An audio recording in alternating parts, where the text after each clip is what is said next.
morning, ladies and gentlemen. This is Elaine of Schlott, and welcome to my Sims 4 Let's Play.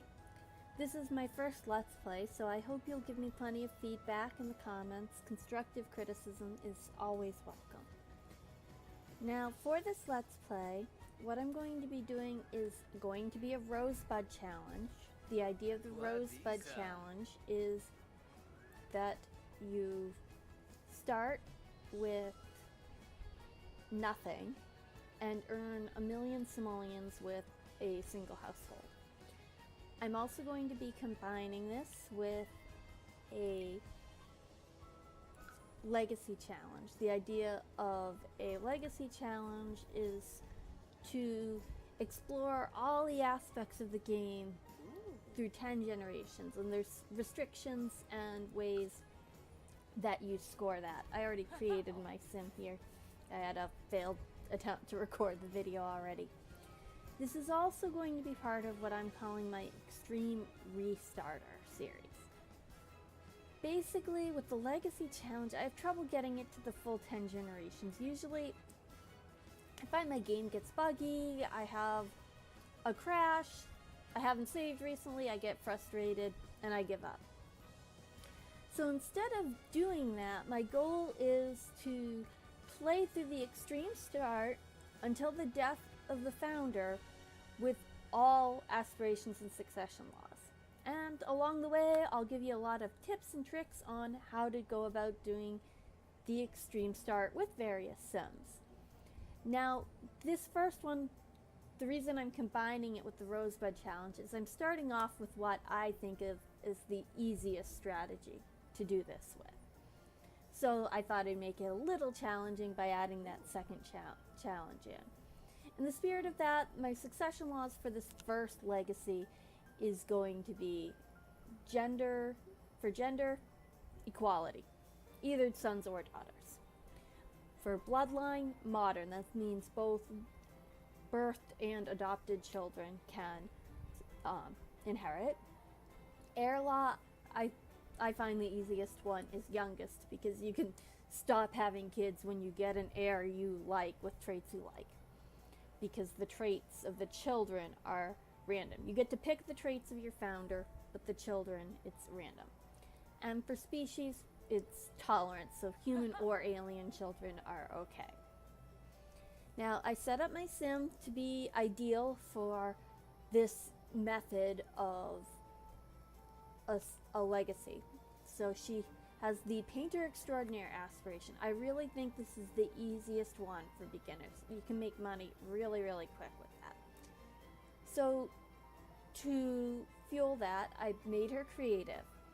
The biggest advantage of a creative sim being a painter is that they find painting fun. So you don't have to go out of your way to give them something else to fulfill that fun need early on. I like making them cheerful.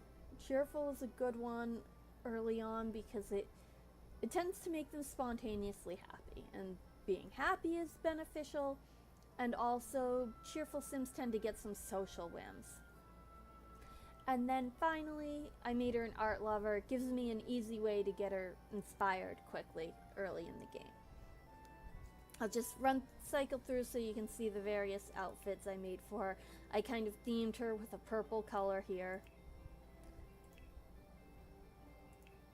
And there. I'm not a very story-oriented player. I'm definitely a strategy-oriented player. I'm also not a great builder, so my Sims houses will end up being very efficient boxes, just so you know. So for the extreme start, we need to move her into one of these 64 by 64 lots. Now they're both occupied at the moment, plus they've got houses on them. So the first thing we have to do is just move her into a random empty lot. You want an empty one so there's no funds involved. Just the cost of the land, which you will get back when we move her out. So then we're going to go straight to manage worlds. And here you want to pick one or the other of these two. I I like the look of the island, so I am going to take this family and I am going to move out the household. And we're just gonna go to Willow Creek. Now, you can't use cheats that directly benefit your founder, but you can do things to set up the town. So we're gonna do free real estate on. We're just gonna move the Villarreal family in there, sell the furniture, but a furnished house. So they're now on the Oakenstead lot. And we're just gonna turn free real estate. I hate this. XSplit puts icons over that box, so it's hard to tell if I'm spelling things right. Okay. So I've got a few other things I want to do to get the neighborhood ready. I'd like to put in one each of the special lots that come with some of the game packs. That's a restaurant. I have the garden game pack, which comes with a couple lots, and a spa. So I'm going to go in and I'm going to change the neighborhoods a little bit. I'm gonna speed up through that section so you can see what I did, but you don't have to watch each individual thing I do.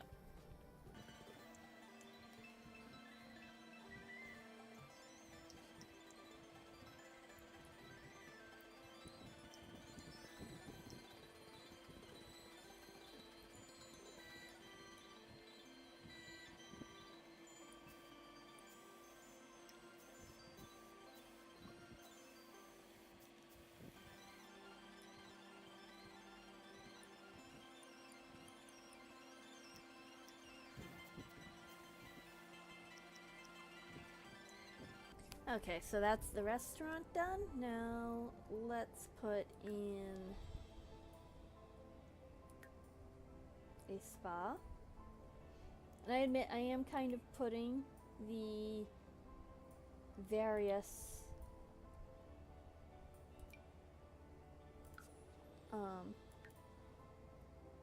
things in lots that I think I'm gonna want to spend some time in the neighborhood. All of these are neighborhoods that have kind of key plants and things to get. Okay, I'm gonna speed it up again.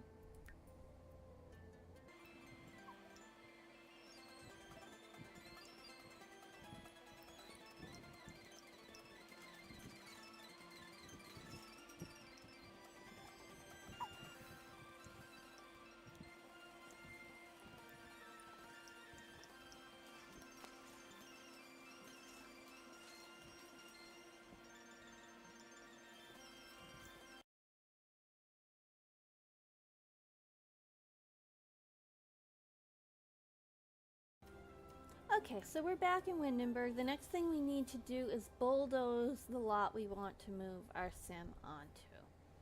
There can't be anything else here. So we're just going to go on to edit the lot, then we bulldoze it, and then we're going to go back out. And now we can finally move our founder sim onto her ginormous lot. Now, I'm going to put links to a description of each of the challenges in my notes. I'll try to explain which rules apply to which challenge, but I'll put that reference there for you so you can double check yourself. Now I want to rename this lot as the Painter Estate. Now, normally what you do with the Rosebud challenge is you buy yourself an outdoor trash can and then you reduce your funds to 0. And you don't need to be, for the Rosebud challenge, you don't need to pick the largest lot. For a legacy challenge, normally you would move onto a 50 by 50 lot and then you would purchase, oops, why is that not working? This, the Knight of the Octagon Table Suit of Armor for 8,200. Now with a 50 by 50 lot, that would leave you 1,800 simoleons to work with. For the extreme start, what you do is because you're on this big lot, so you only have 8,000 simoleons. So you need 200 more before you can even buy that Knight of the Octagon table suit of armor. And you can't buy anything else until you've bought that. I checked with Euphorial Queen, who wrote the Rosebud challenge, and she said since the extreme start is more restrictive, it's okay to start off a Rosebud challenge with the Legacy extreme start. So that's what we need to do. We need to get the funds to buy that suit of armor. Now, lots of times you'll see people with legacies, they immediately move in a spouse, they get jobs. In some ways, my rule for legacy challenges make haste more slowly. If you rush things, you end up dealing with the negative consequences of the lower quality things longer. You can do a lot of stuff on community lots. And so we're gonna stick with that for the beginning. In addition, since we're combining with the Rosebud challenge, you need 500 simoleons in cash before you get a job. But that's fine because I wouldn't be getting a job till I had more than that anyways. So what we're gonna do with our sim, we're gonna go back to live mode, and we're just gonna take her right out to some community lots. Now, lots of community areas have places where you can gather collectibles. My favorite place to start is here in Oasis Springs. This strip with the various community lots together all at once. And I like to start with the museum. So we're gonna go there. And we are going to very aggressively manage our Sim's wins. And there's a reason for that. When we get back in, I will show you. Okay. So, let's pause. For wins, if we get, we're looking to get 400 to 500 satisfaction points before our Sim is exhausted. The reason is this. These two items, sleep replacement and moodlet solver. They both work on the same idea. Sleep replacement immediately brings your energy need to the max. Now, usually that's all you're gonna need because you can meet every other need except sleep efficiently on a community lot. Unfortunately, like napping on a bench just isn't a good way to refill your energy need and keep your sim happy. But there's always a chance you're gonna have your other needs getting really bad. So that's what Moodlet Solver will work with. That will bring up all your needs to the max. So we want at least to be able to get sleep replacement and ideally have the option of the Moodlet Solver if it looks like we're gonna need it. Now, so the very first thing we're gonna do is we are going to move our sim inside where she will become happy from the decorated state. I just want to see who's here, if there's anyone, any males who would be a suitable spouse.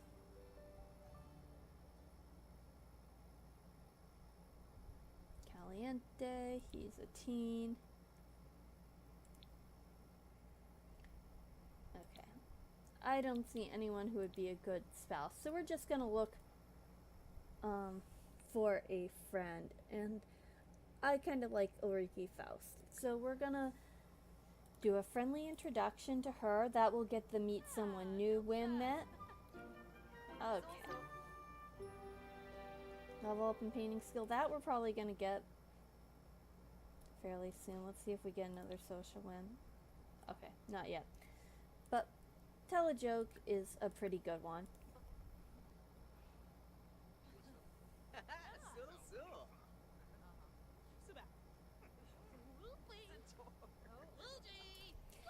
For the Legacy Challenge, you cannot marry any playable Sims and marry and move them in because you know their traits. And one of the ideas of the Legacy Challenge figures I become friends with him, not friends with her. one of the ideas of the legacy challenge is that you cannot control your Sims traits beyond the founder. It's random after that. So we're just gonna try to do these social whims. Okay, now she wants to hug her. Well, we'll ask about Day. We probably need to brighten Day. Discuss interests. Get to know.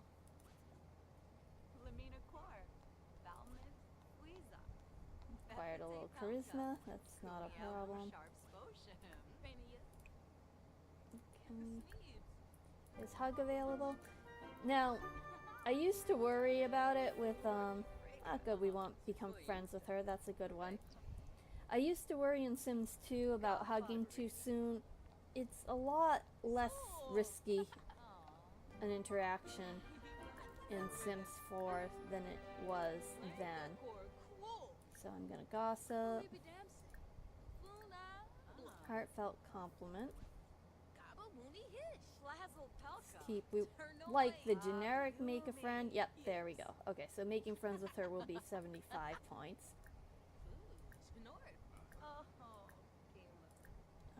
Let's see. Sorry. Deep conversation. You don't want to repeat the same interaction too many times, but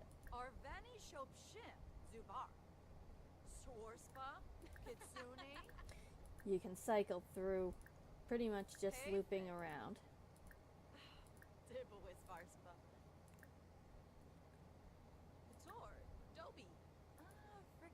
So let's see what her traits are that we know so far. We know them all. Creative, art lover, and perfectionist.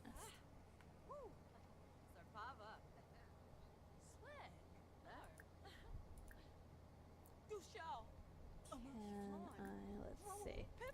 Express admiration. Let's try hug again and see if that will put her up to friendship stage. Okay, good. So we don't need to hug. At this point, do I want to do that? Sure, we'll go admire a piece of art.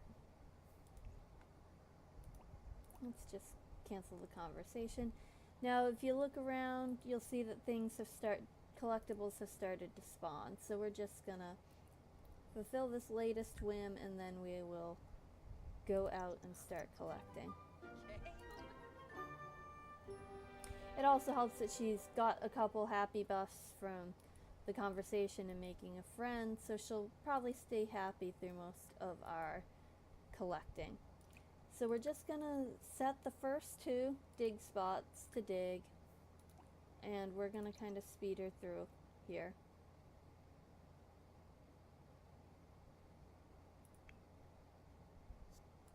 Okay, let's slow down a little. What did she get? Okay. Now, when she gets the first collectible, what you want to do is start re-rolling this one. Okay, now she wants to get another collectible. What'd she get anyways?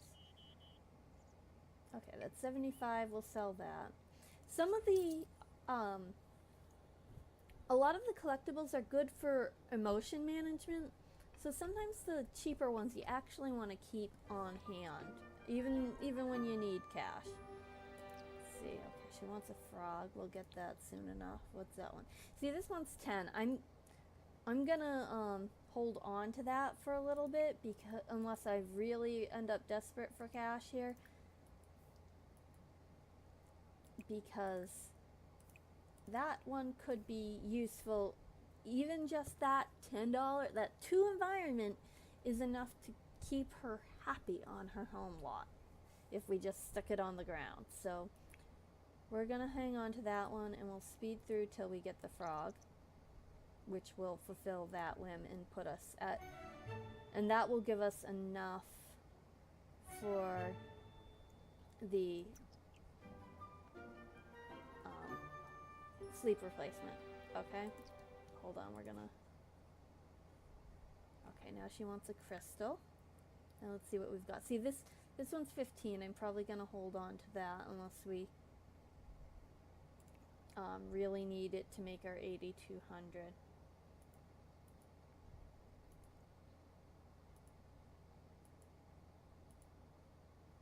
I'm gonna rummage. I don't like rummaging in the trash too much because it really tanks your hygiene, but you can probably afford to rummage once or twice on your loop. Okay, and now see, we got that. We now have over 500, so we already have enough for that moodlet solver if we need it. Let's keep digging. Oh wait, there was a dig spot there. And there is a frog spot. So we're just gonna zoom in on her and we'll see what we get.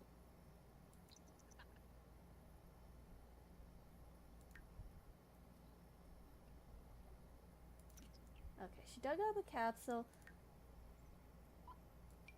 Capsules and maps, early on you're better off just plain selling them. The average value you get from them is not as much as the value of selling the item itself. We'll sell the amethyst. Okay, and that puts us at our minimum to get that statue.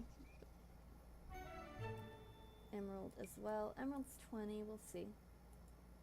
We'll see where we are when we're done with the loop.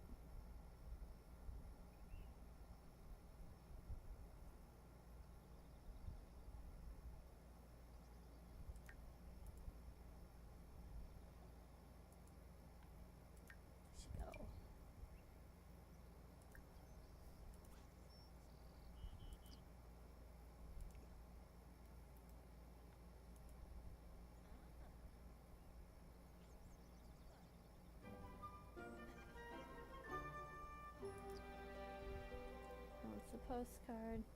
Postcard's not likely to get. The only guaranteed ways of getting that requires a computer. Okay, so what do we get for a fossil?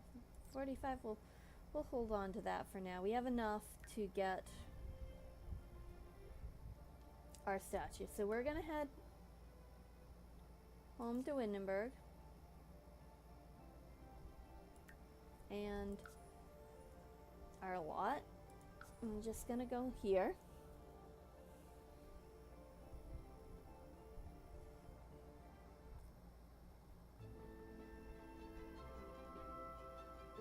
And let's see,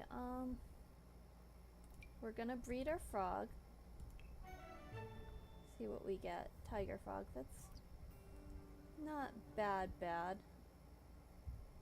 I'm gonna sell that one. I'm gonna sell the baconite and the emerald. I'm gonna hold on to the fossil for now. So, Knight of the Octagon Table Suit of Armor. So this is pretty much what you will see in pretty much everyone who starts a extreme start. We now have the money, we have the statue. But because of the methods we've used to aggressively manage our whims, we also already have enough to get Moodlet Solver if we need it. So I'm going to wrap this first episode up here. Thank you for so much for watching. I hope to hear from you in the comments. If you'd like to see more, please leave a like or subscribe to my channel. And this is Elaine signing out.